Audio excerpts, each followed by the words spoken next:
Então, olha só, pessoal, a gente vai começar, e como eu falei, o tema dessa live vai ser enriquecimento sensorial dos ambientes. E a gente precisa entender o que é o enriquecimento sensorial, para a gente entender a relevância dele, a importância de a gente utilizar isso nos projetos, tá certo? Então, para a gente entender primeiro o que é a relevância disso, a gente precisa entender que na neuroarquitetura a forma de se projetar é diferente. Certo? Então, a forma de a gente pensar os projetos é diferente do modo convencional, né? Então, a gente entende que a gente está lidando com pessoas que se relacionam com os lugares, né? Que têm relações diferentes com os ambientes, porque essa relação vem de variáveis infinitas, né? Que nós até abordamos já na última live, mas o ambiente influencia a vida, influencia o comportamento e as emoções das pessoas. Então, quando a gente está falando em enriquecimento sensorial, a gente está falando, na verdade, de aumentar a quantidade e a qualidade dos estímulos que o ambiente vai vai dar nas pessoas, nos usuários daquele espaço. E o que seria aumentar a quantidade e a qualidade desses estímulos? Então, vamos parar para pensar. Se a gente está falando, né, que os indivíduos eles têm relação com o ambiente, e essa relação, ela se dá através dos estímulos, ou seja, os nossos 5 sentidos são estimulados pelo ambiente e esse ambiente, então, a partir daí a gente vai ter uma percepção dele, certo? Então, quando eu falo em aumentar a quantidade e a qualidade desses estímulos que o ambiente vai me proporcionar, é justamente para que eu aumente o repertório, né? Porque a gente pensa, para que eu preciso aumentar esses estímulos que o ambiente vai causar nas pessoas? É justamente para a gente aumentar o impacto que esses ambientes vai causar nas pessoas, mas o bom impacto, certo? Então, a gente vai ver daqui a pouco como que a gente vai levantar as questões importantes, né, para se ter em um ambiente, para a gente conseguir entender de que maneira que esse ambiente positivamente vai afetar as pessoas. Então, olha só, para que a gente precisa desse enriquecimento sensorial? É para aumentar essa chance do ambiente ter um impacto positivo nas pessoas. É para a nossa arquitetura se tornar uma arquitetura marcante, uma arquitetura diferenciada, né, para as pessoas. Um projeto do qual as pessoas se lembrem e falem para outras pessoas, certo? E para a gente proporcionar uma experiência completa para o usuário. Né? A gente vai gerar emoções nas pessoas e a gente vai direcionar comportamentos, mas para isso a gente precisa saber que os ambientes, para eles terem peso, terem relevância ali na percepção das pessoas, ele precisa ser um ambiente enriquecido sensorialmente, ou seja, ele vai ser um ambiente difícil de ser ignorado. Então, para nós, enquanto arquitetos, tudo que a gente quer, né, é realmente um ambiente que as pessoas possam ter experiências ricas ali dentro. Né? Então, esses benefícios que a gente está falando, eles são para nós, enquanto arquitetos, para o usuário, né? E principalmente para que a gente atinja o objetivo do projeto de maneira mais eficiente. Então, quando a gente falou lá na primeira live sobre objetivo de projeto, a gente vai retomar aqui, não vou falar sobre ele de novo, né? Sobre a definição de um objetivo para o projeto, mas a gente vai ver que o enriquecimento sensorial, ele ajuda muito ao objetivo do projeto ser alcançado, certo? Então, vamos entender um pouquinho. A gente tem os nossos sentidos, né? Nossos 5 sentidos, olfato, paladar, visão, audição e tato, e a gente percebe os ambientes a partir disso, certo? Então, todas as vezes que eu entro num ambiente, os meus sentidos se colocam a trabalhar, né, para receber as informações desse ambiente, essas informações externas, e ele vai perceber esse ambiente de alguma maneira. E tudo o que a gente fala sobre percepção vai passar por esses nossos sentidos. Então, vai gerar em nós as emoções, as interpretações, os comportamentos, mas a percepção em relação aos ambientes, ela é muito relativa, né? Ela varia de pessoa para pessoa e dentre muitas causas, essa variação, né, como a gente já falou antes, ela vai variar por causa das memórias, por causa das experiências das pessoas, né? Nós temos os sentidos atuando ali, mas esses sentidos também atuam de maneira diferente em uma pessoa e outra. E esse é o ponto X da questão aqui que nós vamos tratar hoje, certo? Então, os sentidos, eles atuam em graus diferentes em cada pessoa. Então, vocês já ouviram, por exemplo, falar assim, que o fulano de tal, ele é muito visual, o fulano de tal, ele é muito auditivo. O meu caso, por exemplo, eu sou uma pessoa muito visual. Visual no seguinte sentido, eu recebo as informações visuais e eu tenho muita facilidade em reter as memórias daquilo. E tem pessoas que não, tem pessoas que o estímulo visual ele não é tão aguçado.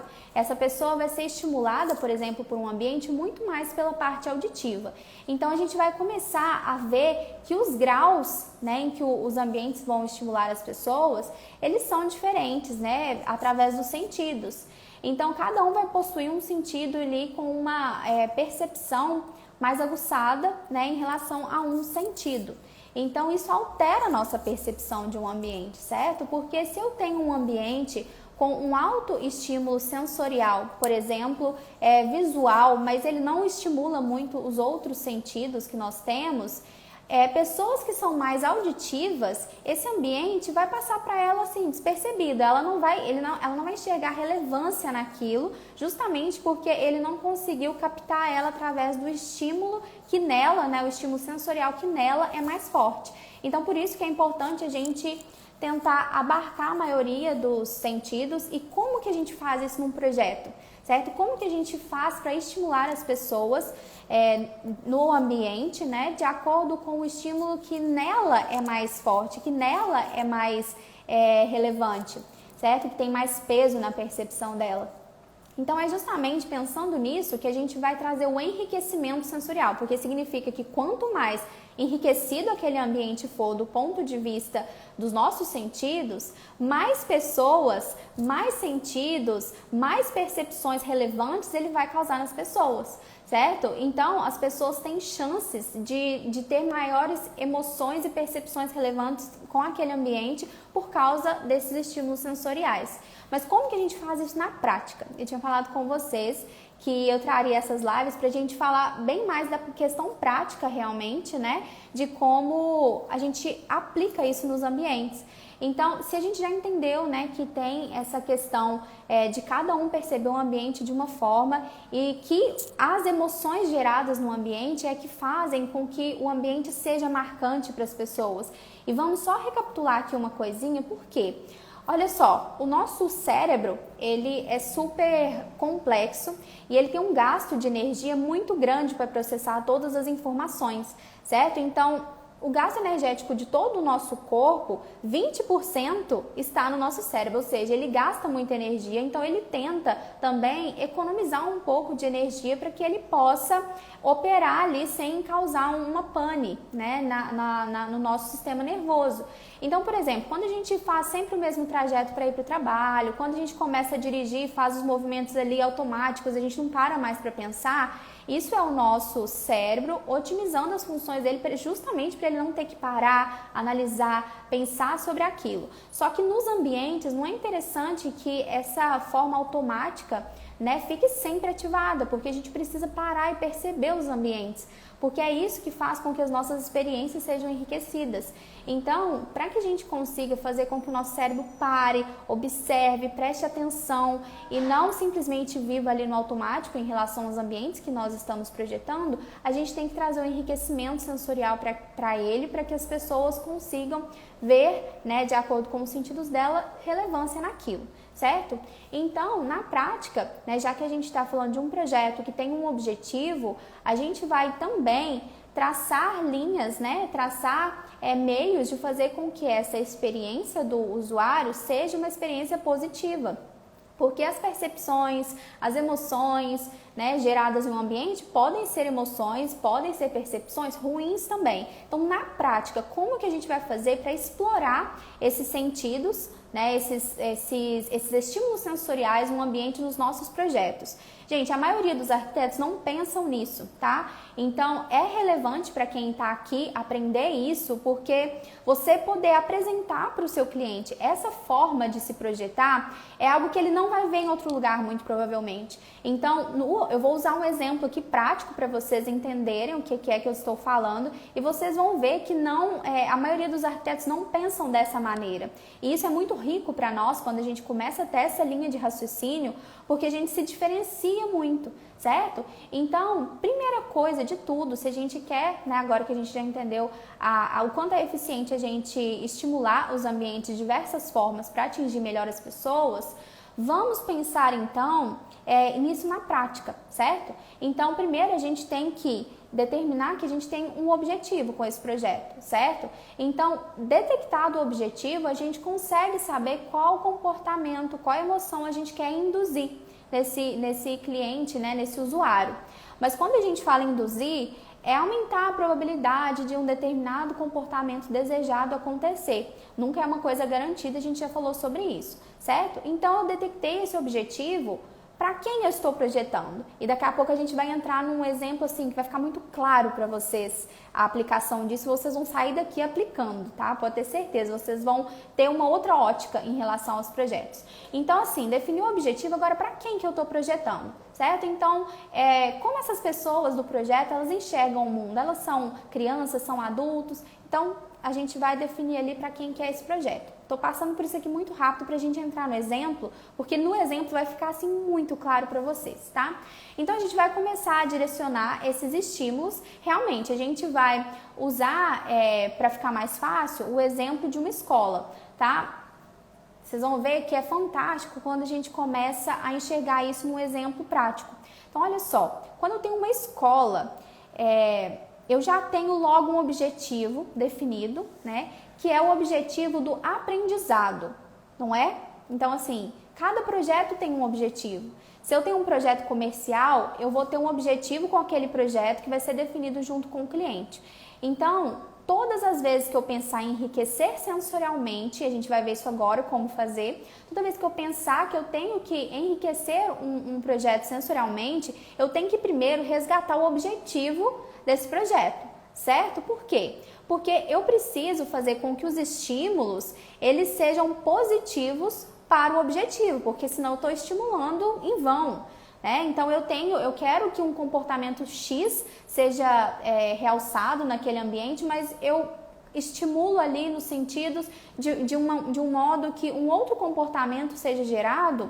Isso não é interessante. Então, o objetivo precisa sempre estar vinculado ao que eu vou estimular naquele ambiente, sensorialmente falando.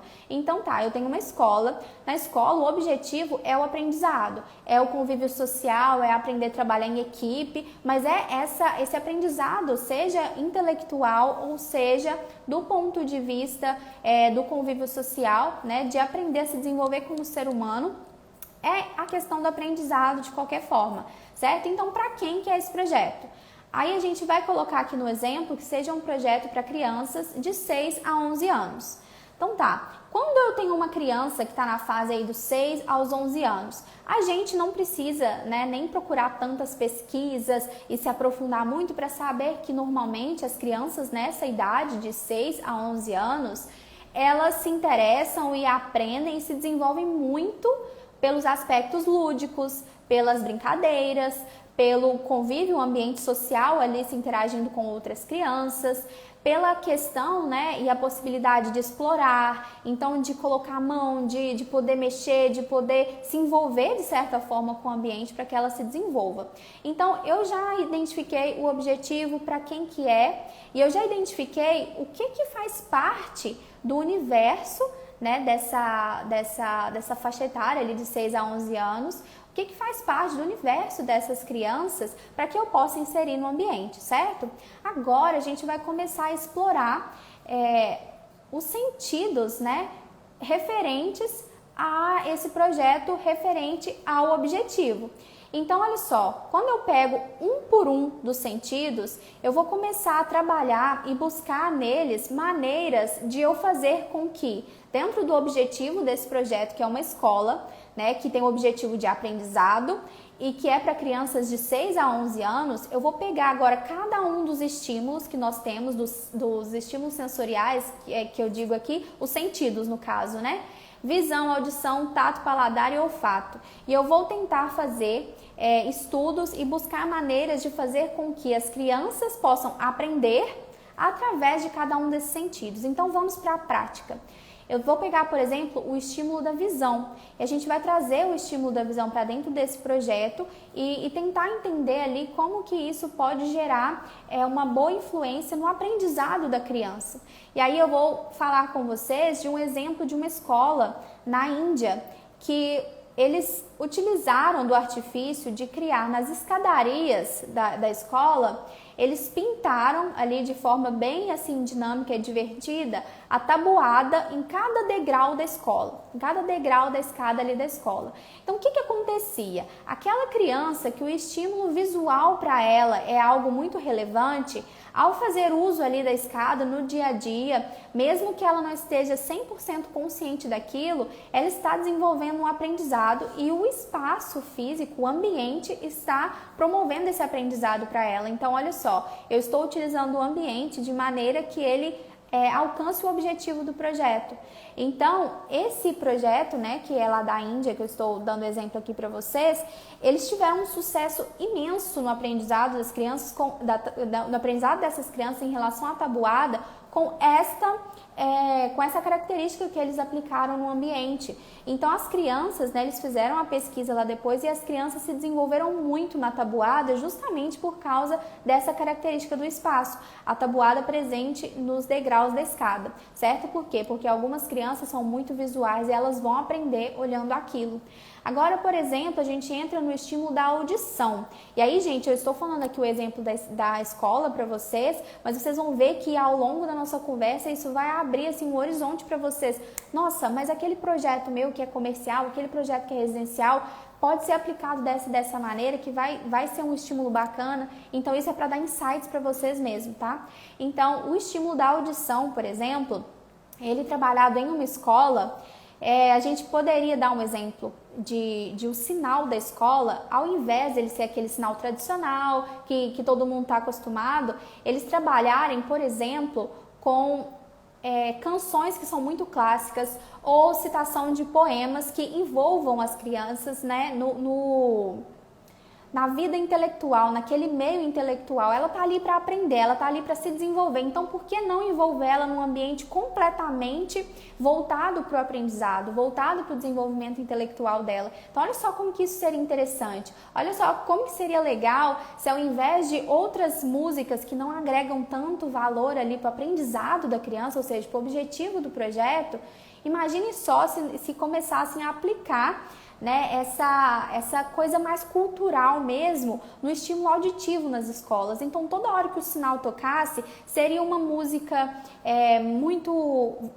música clássica, que eu falo, não é a música clássica na categoria clássica, e sim um clássico, né, da música brasileira, um clássico que faça com que as crianças adquiram esse repertório cultural muito maior, certo? Então, ao mesmo tempo que a citação de poemas e coisas que elas vão ter que aprender dentro da sala de aula, né? Matérias, disciplinas que elas vão ter que aprender dentro da sala de aula, por que não trazer isso para o externo? Por que não trazer isso para o momento ali que ela vai estar mais relaxada e talvez mais propensa a aprender? E aí a gente vai agora, por exemplo, pensar na questão do tato. Sabe aquela criança que era muito visual e aprendia bastante quando subia os degraus da escada e via ali a tabuada aplicada e tudo mais? Existem crianças que vão ser estimuladas de outras formas. Então, quando você coloca pistas no ambiente de forma que essa criança possa movimentar as peças e ela consiga tirar do lugar e colocar, e ela mesma fazer o jogo da tabuada, por exemplo, ali na parede ou no piso da escola, alguma brincadeira que seja mais do toque. Por quê? Porque algumas crianças vão aprender assim, algumas crianças vão se desenvolver assim. Então, dessa maneira, a gente está colocando itens no ambiente que vão fazer com que o objetivo do projeto seja alcançado, que no caso é o aprendizado. O paladar, mas você pensa, numa escola, o que eu poderia gerar, né, que envolva o paladar? Gente, o momento da refeição das crianças, como que esse momento é feito, como que é pensado, onde elas se sentam, né? Como que essa refeição é preparada, tudo isso cria estímulos para que as crianças possam aprender enquanto estão fazendo outra coisa, né? E o olfato também, a questão dos cheiros, é muito interessante e já tem algumas escolas que praticam isso, de colocar as crianças em contato, por exemplo, com hortas, com plantações, e isso é tão rico para o universo infantil, porque o que acontece? Quando você, desde novo, coloca uma criança, né, induz ela a ter esse senso ali do cuidado, da responsabilidade, do contato com a natureza, isso primeiro que reflete no aprendizado dela, né, porque ela tem um momento ali de relaxamento para o cérebro, tudo aquilo que a biofilia nos traz de benefícios para a saúde, para o aprendizado, para a qualidade de vida, ela ainda está criando uma memória afetiva muito positiva em relação à responsabilidade, em relação ao cuidado. Então, tudo isso, quando a gente falou lá no começo da live, o objetivo do aprendizado, né, no projeto que é uma escola, que a gente está usando aqui como exemplo, o aprendizado, ele envolve não só o aprendizado intelectual, mas também o aprendizado da vida. Então, olha só o que eu quero que vocês entendam, como que é rico a gente poder passar isso para um cliente da gente, né? Os arquitetos normalmente não pensam um projeto dessa maneira, mas quando você senta numa reunião e você tem um projeto, vamos supor, de uma escola, e para o dono dessa escola, ou o cliente que está te procurando, você apresentar para ele essa maneira sua de projetar. Olha só, você tem um projeto aqui, certo? É para crianças, e a gente vai projetar isso de forma que essas crianças da sua escola possam se destacar no aprendizado, e a gente vai auxiliar vocês a conseguirem isso através do ambiente. Aí o cliente vai falar, mas espera aí, o ambiente vai ajudar as crianças a aprender? Sim. E aí você vai apresentar para ele esses estudos e essas soluções que vocês deram, né? E como isso vai estimular essas crianças. E aí uma coisa super importante de a gente fazer depois desse processo é voltar lá no cliente, né? Tem pessoas que chamam isso de jornada do usuário, tem pessoas que chamam isso de acolhimento. Então, assim, depois que as pessoas fizeram uso daquele espaço, chegue até elas e pergunte os efeitos, o que aquilo causou, né, para você ver se realmente aquilo que você esperava que o ambiente proporcionasse realmente aconteceu. Então, isso é muito rico quando você pode apresentar um projeto para o seu cliente dessa maneira, certo? Então, um cliente, gente, a diferença aqui dessa forma de abordar, dessa forma de se projetar, é justamente a gente conseguir expressar para o cliente essa maneira da gente fazer as coisas, porque um cliente que te procura, normalmente ele acha que você vai resolver um problema do projeto dele, um problema do ambiente dele, de forma assim, funcional, estética, né? Aquilo que a gente está acostumado. E quando você vem com uma bagagem, né, ali muito mais rica, cientificamente falando, quando você apresenta soluções baseadas nesse enriquecimento sensorial, ou seja, você vai ajudá-lo a alcançar o objetivo mediante o próprio espaço físico, né? E aí quando a gente fala que tem que ter um objetivo definido de projeto, é por isso. Um projeto de uma escola, ele tem sim as suas características físicas de layout que precisam ser, né, obedecidas, mas peraí, vamos sentar aqui, vamos definir qual que é o objetivo desse projeto. O objetivo é o aprendizado, o objetivo é o desenvolvimento intelectual, social, né, dessas crianças. Então, como é que eu vou fazer a partir do ambiente físico, trazer para eles características físicas que vão auxiliar nesse resultado que a gente quer de trazer o aprendizado real para essas crianças, né? Então, no exemplo que a gente deu, as crianças são de 6 a 11 anos. Então, como que as crianças aprendem nessa idade? E aí, você passar isso para o seu cliente, né, gente, assim, é uma credibilidade, um profissionalismo muito diferente. E realmente isso vai fazer com que as crianças aprendam. Isso vai fazer com que ele enxergue que aquilo que você detectou como sendo primordial ali para o uso daquelas crianças, para que elas aprendam, ele vai ver que esse resultado realmente aconteceu no final. Então, por isso, quando a gente fala que é importante ter um objetivo para poder mensurar os resultados depois, é justamente isso. Então, todas as vezes que vocês tiverem um projeto para executar, vocês vão tentar fazer uso de cada um dos sentidos nossos, então visão, audição, tato, paladar e olfato, né, são os sentidos básicos. Vocês vão tentar pegar cada um deles e abordar assim, como que eu vou, através desse sentido, traçar uma linha que leve ao objetivo desse projeto. Então, na visão, como é que eu posso estimular visualmente, né? Às vezes eu tenho um projeto corporativo, eu tenho um projeto residencial. O que é essa pessoa, né? Como que ela vai perceber esse ambiente? Como eu vou ajudar ela a atingir o objetivo que nós definimos lá atrás com aspectos do ambiente? Isso é um enriquecimento sensorial, porque quando a gente traz esse enriquecimento, a gente atinge o objetivo, porque a gente atinge mais pessoas, já que cada pessoa percebe o ambiente de um jeito, e a gente também, claro que todas as pessoas vão perceber alguma coisinha de todos os estímulos, certo? Então, para uma mesma pessoa, quando ela tem apenas um estímulo utilizado ali no ambiente, aquele ambiente não tem tanta relevância, mas quando ela tem 2, 3, 5 estímulos ali, aquele ambiente se torna para ela algo muito marcante. Então, isso é muito positivo para a nossa profissão, certo? Então, o que eu queria deixar aqui para vocês hoje é isso. Todas as vezes que vocês forem projetar um ambiente, tentem fazer uso de cada um desses sentidos e buscar trazer informações sensoriais deles dentro do ambiente, né? Então, como eu trago a visão, o estímulo da visão, como eu trago a questão dos sons, como eu vou trabalhar a questão auditiva, né, nesse projeto, como eu vou trabalhar a questão do tato, das texturas, né? Isso vai textura do piso, da parede, como eu vou trabalhar cada um desses sentidos para fazer com que os usuários sejam estimulados cada vez mais e para que eles possam realmente experimentar esse ambiente de uma forma, viver esse ambiente, né, de uma forma muito mais enriquecida. Então, era isso que eu queria passar para vocês hoje. Queria agradecer a quem participou. Essa live foi mais rapidinha, né? A outra gastamos 50 minutos.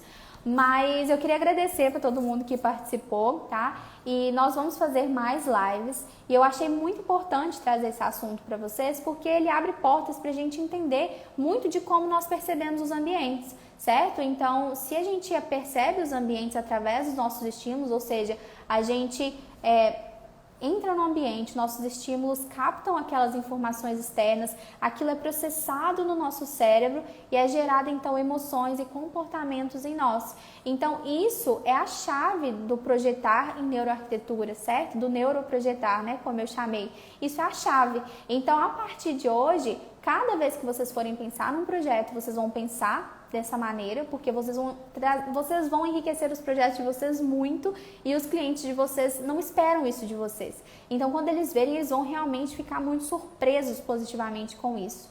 E da agora para frente, as nossas lives já vão partir desse ponto, certo? Então, eu já vou partir do ponto de que vocês entendem o que é esse enriquecimento sensorial para a gente trazer para os projetos, para a gente ir evoluindo, então, nesse mês, a respeito da neuroarquitetura e de como fazer para projetar nesse sentido. Tá bom?